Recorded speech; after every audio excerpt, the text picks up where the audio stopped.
Hello everyone મિત્રો, જય દ્વારકાધીશ, જય શ્રી કૃષ્ણ મિત્રો. આજે હું તમને શીખવાડવાનો છું કે માર્કેટના મોટા ટાઈમ ફ્રેમનો ઓર્ડર બ્લોક. ઓકે, પહેલા તો આપણે એ શીખીશું કે ઓર્ડર બ્લોક કહેવાય કોને. જેટલા પણ આ વિડીયોમાં નવા છે એ લોકોને ઓર્ડર બ્લોક વિશે આશા રાખું છું કે કોઈ જાણકારી નહીં હોય અને આ વિડીયો જોયા પછી તમારે બીજો કોઈ વિડીયો જોવો નહીં પડે. ઓકે, ઓર્ડર બ્લોક કોને કહેવાય, કઈ રીતે વર્ક કરવાનો અને આપણે એના ઉપરથી કઈ રીતના એન્ટ્રી લેવાની. ઓકે, એ આખું આ આપણી ફોરેક્સ લર્નિંગ સિરીઝમાં હું તમને શીખવાડવાનો છું, જેથી તમારા મગજમાં જે પણ કઈ ડાઉટ હોય એ પણ સોલ્વ થઈ જાય. ઓકે, આ મારો એક આજે સવારનો શોર્ટ સાઈડનો ટ્રેડ હતો. ઓર્ડર બ્લોક ઉપરથી જ લીધેલો હતો. કઈ રીતના એન્ટ્રી લીધી એ બધું હું તમને શીખવાડવાનો છું. ઓકે, તમે પણ આવી જ રીતના એન્ટ્રી લઈ શકશો. જો 60 પીપના સ્ટોપ લોસ સામે મેં 500 પીપ આજુબાજુનો કેચ કરેલા છે. ઓકે, આ ટ્રેડમાં.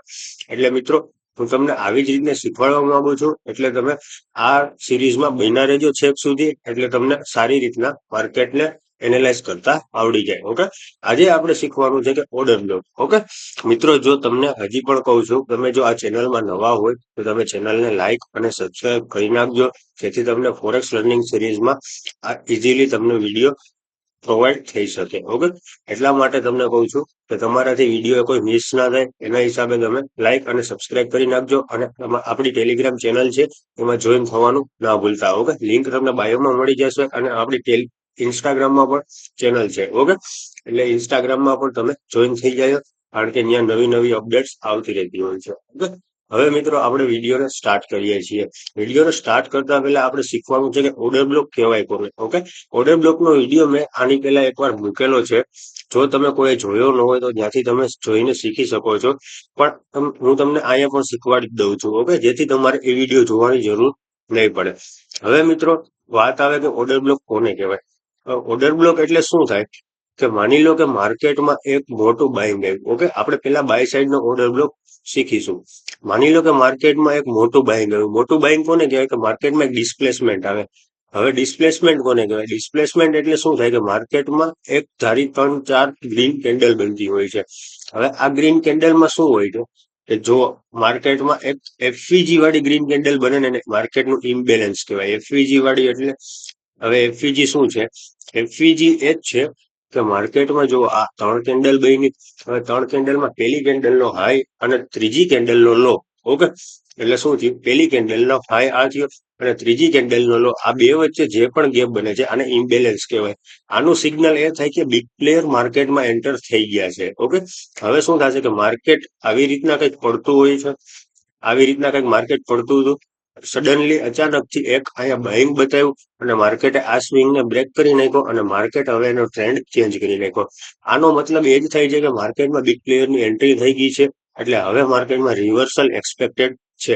હવે આપણે શીખવાના હતા ઓર્ડર બ્લોક. આવી જ રીતના મિત્રો જુઓ તમે કે આ 3 કેન્ડલ છે ગ્રીન, રાઈટ. હવે એમાં શું છે? એફવીજી છે. હવે આ 3 કેન્ડલની આગળ, ઓકે, આ 3 કેન્ડલની આગળ જે પણ રિજેક્શન કેન્ડલ હોય એને આપણે ઓર્ડર બ્લોક તરીકે માર્ક કરીશું. રિજેક્શન કેન્ડલ એટલે શું થાય કે માની લો કે માર્કેટ બુલિશ છે, એટલે કે બેરિશ માર્કેટમાં રિવર્સલ આવ્યું, એટલે કે શું થયું? માર્કેટ બુલિશ ટ્રેન્ડમાં શિફ્ટ થયો. એના આગળની એક રિજેક્શન કેન્ડલ, એને આપણે શું કહેશું? Order block. ઓકે, આને આપણે કહેશું ઓર્ડર બ્લોક.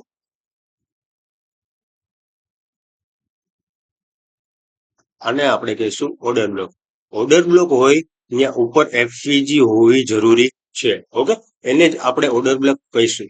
જ્યાં સુધી માર્કેટમાં એફવીજી નથી હોતી એને એની આગળની રિજેક્શન કેન્ડલને આપણે ઓર્ડર બ્લોક કહીશું. ને આવી જ રીતના સેલિંગ સાઈડ હું તમને શીખવાડું. માની લો કે માર્કેટ અપસાઇડ આવી રીતના જતું હતું, રાઈટ. પછી માર્કેટમાં સડનલી અચાનકથી એક સેલિંગ આવ્યું, એટલે કે 3 માર્કેટમાં મોટી રેડ કેન્ડલ આવી કે જેમાં માર્કેટમાં એફવીજી ક્રિએટ કરે છે કેન્ડલ. ઓકે, આ પહેલી કેન્ડલ, આ બીજી કેન્ડલ અને આ માર્કેટની ત્રીજી કેન્ડલ, રાઈટ. હવે આ પહેલી કેન્ડલ અને ત્રીજી કેન્ડલ, એટલે કે પહેલી કેન્ડલનો લો અને ત્રીજી કેન્ડલનો હાઈ, એને આપણે કહેશું એફવીજી. બાઇંગ સાઈડમાં શું હતું? પહેલી કેન્ડલનો હાઈ અને ત્રીજી કેન્ડલનો લો. સેલિંગ સાઈડમાં શું છે? પહેલી કેન્ડલનો લો અને ત્રીજી કેન્ડલનો હાઈ. હવે એની આગળની એક રિજેક્શન કેન્ડલ. સેલિંગ વાળા માર્કેટમાં રિજેક્શન કેન્ડલ એટલે કે બુલિશ કેન્ડલ. ઓકે, એની આગળની બુલિશ કેન્ડલને આપણે ઓબી તરીકે માર્ક કરીશું, એટલે કે ઓર્ડર બ્લોક તરીકે માર્ક કરીશું. આને કહેવાય મિત્રો માર્કેટમાં ઓર્ડર બ્લોક. ઓકે, આ આ હું તમને ખાલી ઓર્ડર બ્લોક કોને કહેવાય એ જ હું તમને શીખવાડતો હતો. ઓકે, હવે આપણે આવી જઈએ છીએ મોટા ટાઈમ ફ્રેમમાં કે આપણે કઈ રીતના ઓર્ડર બ્લોકને ફાઇન્ડ આઉટ કરવું, રાઈટ. હવે તમે જુઓ, હું આ ડ્રોઈંગ્સ બધા રિમૂવ કરી નાખું છું જેથી આપણને ડિસ્ટર્બન્સ ના ક્રિએટ થાય. ઓકે,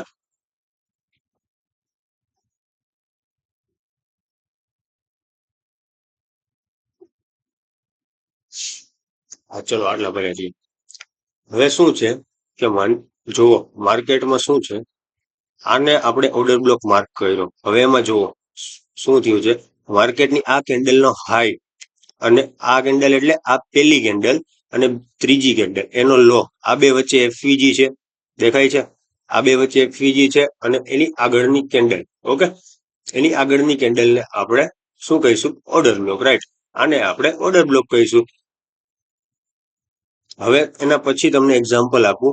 જુઓ, આ કેન્ડલનો હાઈ અને આ કેન્ડલનો લો, એ કેન્ડલને આપણે શું કહીશું? Order block. આને પણ માર્ક કરી શકો, આ આખો ઝોનને જ માર્ક કરી દેવાનો. ઓકે, આખા ઝોનને માર્ક કરી દેવાનો. આ રિજેક્શન કેન્ડલ છે અને આ લો લાગ્યો છે માર્કેટનો, એટલે આખે આખા લોને માર્ક કરી દેવાનો. ઓકે, એટલે શું કહેવાય? આપણે ઓર્ડર બ્લોક. હવે તમે જુઓ, જ્યારે પણ માર્કેટ અહીંયા આવ્યું છે ત્યારે બાઉન્સ થયું છે, પાછું અહીંયા માર્કેટ આવ્યું છે, પાછું બાઉન્સ થયું છે.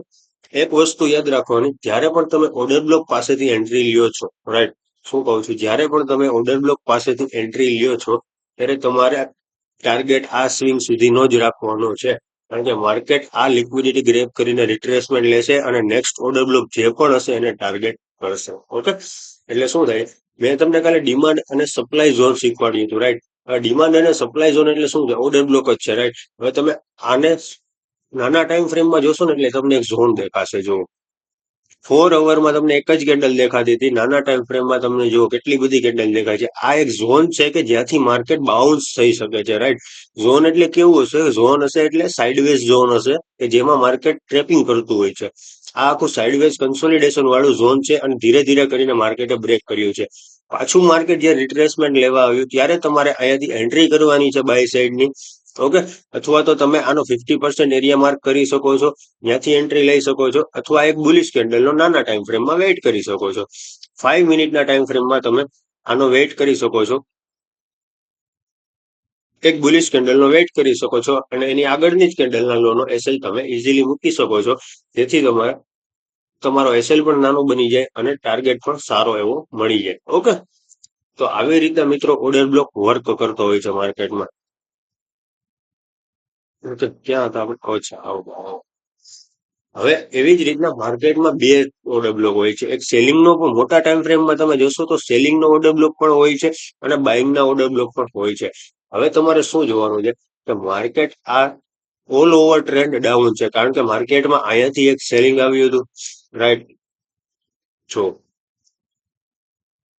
આ એક સેલિંગ આવ્યું હતું, પછી માર્કેટ ધીરે ધીરે રિટ્રેસમેન્ટ લીધું, રાઈટ.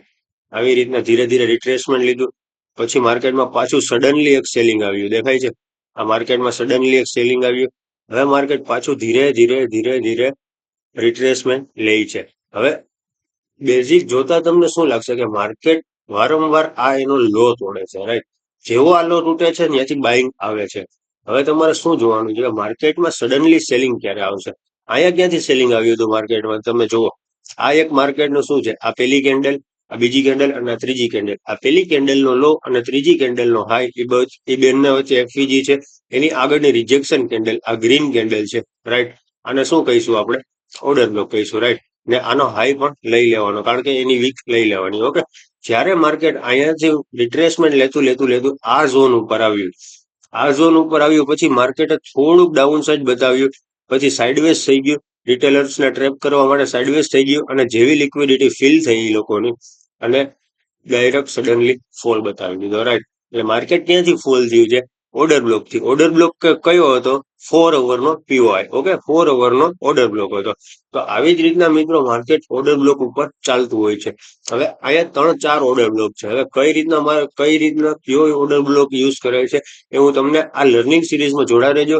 હું આગળ આગળ તમને શીખવાડવાનો છું. ઓકે, અત્યારે ખાલી તમારે બેઝિક જ શીખવાનું છે કે ઓર્ડર બ્લોક કહેવાય કોને અને આપણે કઈ રીતના માર્ક કરી શકાય છે. ઓકે, કઈ રીતના એન્ટ્રી લેવી, શું છે શું નહીં, એ બધું હું તમને શીખવાડવાનો છું આગળના. ઓકે, હવે હું તમને આજના ટ્રેડની વાત કરી દઉં કે આજનો ટ્રેડ મેં કઈ રીતના લીધો હતો. ઓકે, હવે શું થયું, માર્કેટે ગેપ અપ ઓપનિંગ આપી. આ મેં કાલનો જ માર્ક કરીને રાખ્યો. આ માર્કેટનો એક ઓર્ડર બ્લોક છે, માર્કેટનો એક રેઝિસ્ટન્સ એરિયા છે અને માર્કેટનો એક સપ્લાય ઝોન છે, જ્યાંથી માર્કેટમાં સેલિંગ આવી શકે છે. ઓકે, હવે શું થયું કે માર્કેટે ગેપ અપ ઓપનિંગ આપી, રાઈટ. ગેપ અપ ઓપનિંગ આપી. હવે અહીંયા શું થયું, માર્કેટે એક એનું સ્ટ્રક્ચર શિફ્ટ કર્યું કે જેવું અહીંયા માર્કેટ અપસાઇડ આવતું હતું, રાઈટ. દેખાય છે, વેટ. જો અહીંયા માર્કેટ શું કરતું હતું, એક હાયર હાઈઝ હાયર લો ના ફોર્મમાં હતું. ઓકે, હવે માર્કેટે પહેલો સ્વિંગ બ્રેક કર્યો, એટલે કે માર્કેટની ઓપનિંગ થયા એનો લો બ્રેક કરી નાખ્યો. ઓકે, એટલે શું થયું, માર્કેટ ડે લો ઉપર વયું ગયું, રાઈટ. પછી શું થયું, અહીંયાથી માર્કેટે એનું નેચર ચેન્જ કરી નાખ્યું, એટલે કે એનું સ્ટ્રક્ચર શિફ્ટ કરી નાખ્યું, રાઈટ. પછી મેં શું કર્યું હતું કે મારે એક એન્ટ્રી જોતી હતી શોર્ટ સાઈડની, કે જ્યાંથી માર્કેટ સેલ થવું જોઈએ. ઓકે, હવે મેં શું કર્યું, આ માર્કેટનો હાઈ માર્યો અને આ કેન્ડલ ક્લોઝિંગ થયું, જ્યાંથી રિટ્રેસમેન્ટ આવ્યું માર્કેટનો, એ લોને માર્ક કરીએ. 0.5 નું લેવલ આ છે મારું. ઓકે, આ 0.5 નું લેવલ છે, એની નીચે માર્કેટ નીકળ્યું, ત્યાંથી મેં મારી એન્ટ્રી લીધી, રાઈટ.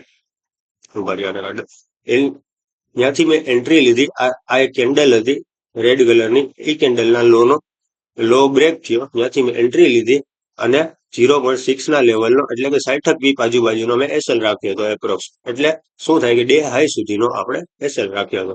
અને મારો ટાર્ગેટ હતો કે આ માર્કેટનું કન્સોલિડેશન ઝોન હતું, એની નીચે માર્કેટ નીકળી જાય. ઓકે, અહીંયા સુધીનો મારો ટાર્ગેટ હતો. અને જુઓ, માર્કેટ સિંગલ ટાઈમ રિવર્સ નથી થયું, વન વે ફોલ બતાવીને ટાર્ગેટ ડન કરી દીધો. આજ મારું ટ્રેડનું લોજિક હતું અને આ આજનો ટ્રેડ હતો. ઓકે, તો મિત્રો તમને આ વિડીયો કેવો લાગ્યો, તમે જરા કોમેન્ટ સેક્શનમાં એક સારી એવી કોમેન્ટ આપીને મને જણાવજો. ઓકે, અને મિત્રો આવા જ વિડીયો માટે તમે જોડાયા રહેજો આ સિરીઝમાં. મળીએ આપણે નેક્સ્ટ વિડીયોમાં, અને તમારે નેક્સ્ટ વિડીયો કયો જોતો છે એ મને કોમેન્ટ સેક્શનમાં જણાવતા રહેજો. ઓકે, જેથી મને બનાવવામાં ઈઝી રહે. મળીએ નેક્સ્ટ વિડીયોમાં. જય દ્વારકાધીશ, જય શ્રી કૃષ્ણ મિત્રો.